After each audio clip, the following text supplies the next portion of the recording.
Chaves quebradas não abrem portas inteiras. Eu preciso descobrir qual é a chave que eu preciso utilizar para acessar esse momento. Por quê? Vai ter hora que eu vou ter que fechar as portas para algumas pessoas e vai ter hora que eu vou ter que abrir a porta para algumas pessoas. O problema é quando a porta está aberta para todo mundo. Porque se a porta está aberta para todo mundo e eu não tenho discernimento, eu posso estar colocando dentro quem era para estar fora. Chaves quebradas não abrem portas inteiras. Então antes de Deus abrir a porta, precisa abrir a sua mente. Entende? Por exemplo, Jonas entrou dentro do barco, não foi? O dono do barco vendeu o ingresso pro Jonas sem saber quem ele era. Ele era um fugitivo, mas o dono do barco não sabia. E por que Jonas entrou dentro de um barco? Porque para um fugitivo qualquer barco serve. Ele mesmo pagou a passagem e entrou para dentro do barco. O que eu aprendo? Ele mesmo que comprou a passagem. O que eu aprendo? Que quando você faz a rota, quem paga a passagem é você. Mas quando Deus faz a rota, quem paga a passagem é Ele. Quanto mais longe aquele barco ia, mais longe do propósito Jonas ficava. Até que eles descobriram que Jonas estava lá, pegaram o Jonas e jogaram para fora do barco. A tempestade cessou.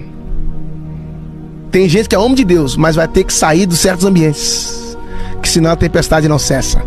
Deixa eu só falar um negócio aqui. Eles jogaram as malas da tripulação fora para deixar o barco leve. Na mala você leva o quê? Coisa importante. Você não viaja e leva coisa desnecessária. Na mala você só leva o que é importante.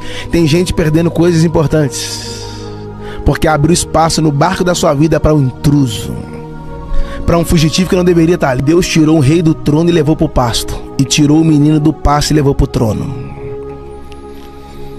Meu Deus. Porque quando você aguarda a hora de Deus, não importa onde você está, e se é onde Deus pode te colocar. O Davi era pequeno, mas o chamado dele era grande. Ele não começou rei, ele começou servo. Entende? Então é melhor começar servindo e terminar promovido do que começar promovido e terminar. Entende? Uau. Davi é incrível, porque quando Davi trouxe a Arca da Aliança, isso é muito forte. Ele trouxe a Arca e ele começou a celebrar. Sim. E o texto diz que Israel celebrou com ele, mas a mulher dele não. Tem gente que vai estar na mesma aliança, mas não vai estar na mesma celebração, cara. E é na sua celebração que você vai ver a vibe de muita gente. O coração das pessoas se revelam quando elas não comemoram o que você está comemorando. Ela da janela olhou e começou a xingar ele, a reclamar dele. Sabe por que ela reclamou? Porque ela estava em lugares altos.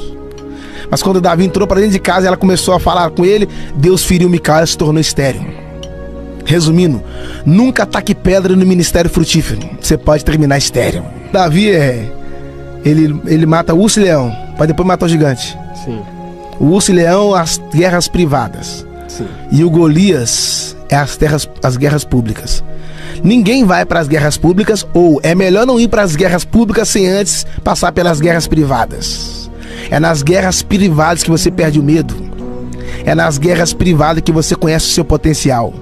Então o urso preparou Davi para o leão preparou Davi para Golias preparou Davi para Saul, e Saul preparou Davi para o trono. E sabe, toda grande árvore um dia foi uma pequena semente. O que eu mais amo falar é sobre semente. Toda semente dentro dela tem uma árvore. O que você será no futuro, você é hoje em forma de semente.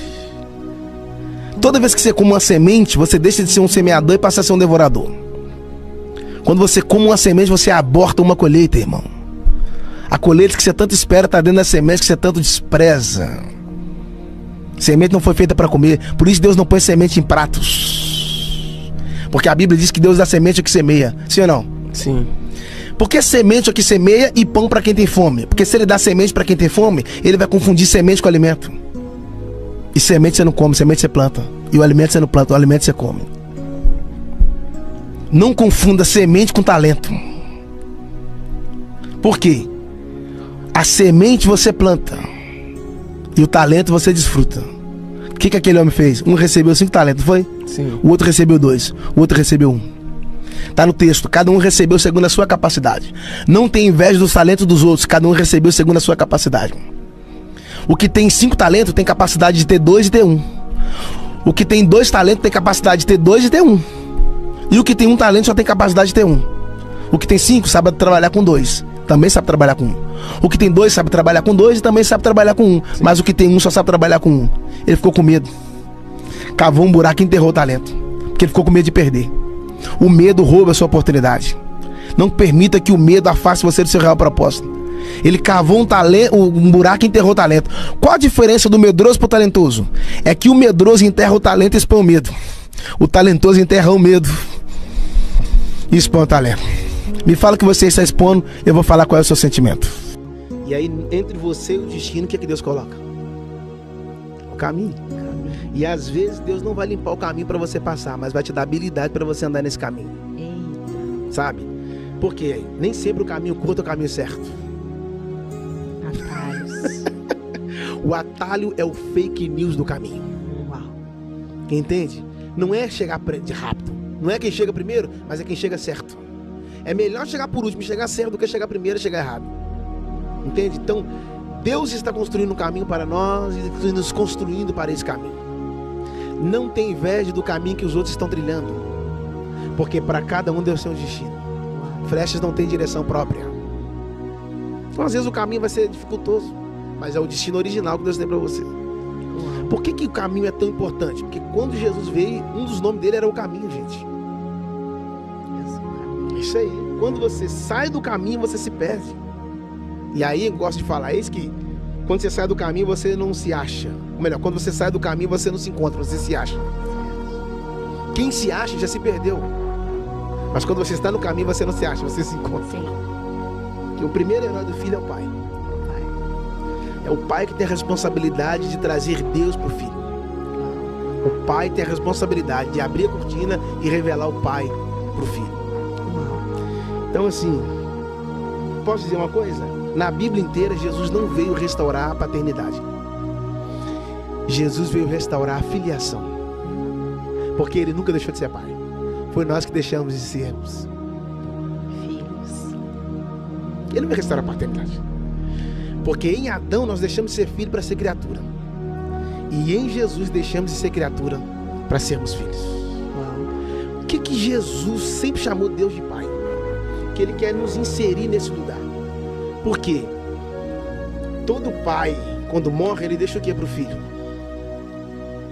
Herança. Uma herança. Só que a herança só é descoberta quando você abre o testamento. O testamento é a escritura. Novo Testamento. Uau. Toda vez que você abre o testamento, é o pai revelando o que eu já deixei para os filhos. Então toda vez que o diabo falar para você assim, ó, você tem que aceitar que você é depressiva. Pera aí. Uma coisa que você está falando, outra coisa que está escrito. Isso. O que você está falando não pode mudar o que está escrito, mas o que está escrito pode mudar o que você está falando. Você tá falando. Entre o que você está falando e o que está escrito, eu fico o que está escrito. Está no testamento. Uau. Está no testamento que eu não sou depressivo. Está no testamento que a minha casa vai servir ao Senhor. Está no testamento que isso aqui é meu por herança. Rebeca, isso é libertador.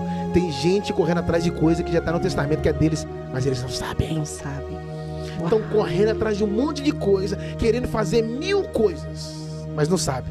Já é deles. Se você pegar as escrituras e fazer dela um asfalto na qual você ande, você nunca vai afundar.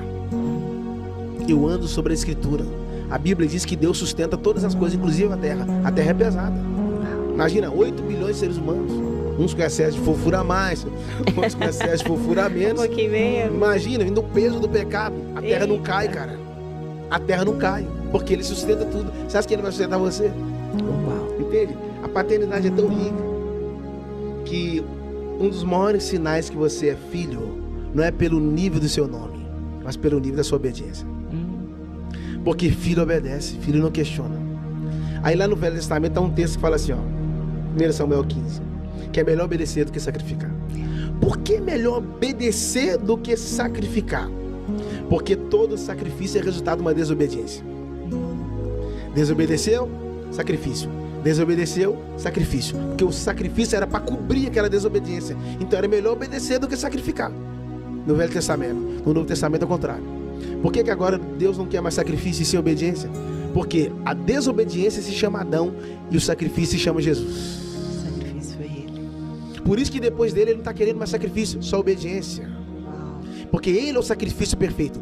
Tudo que se tornou esse sacrifício está nele. Ele assumiu o sacrifício para nós, nós estamos assumindo a obediência para ele. Então vai ter lugares que Deus só pode colocar depois que você se submete a um nível de obediência. Quanto mais você obedece, mais autoridade você vai ter.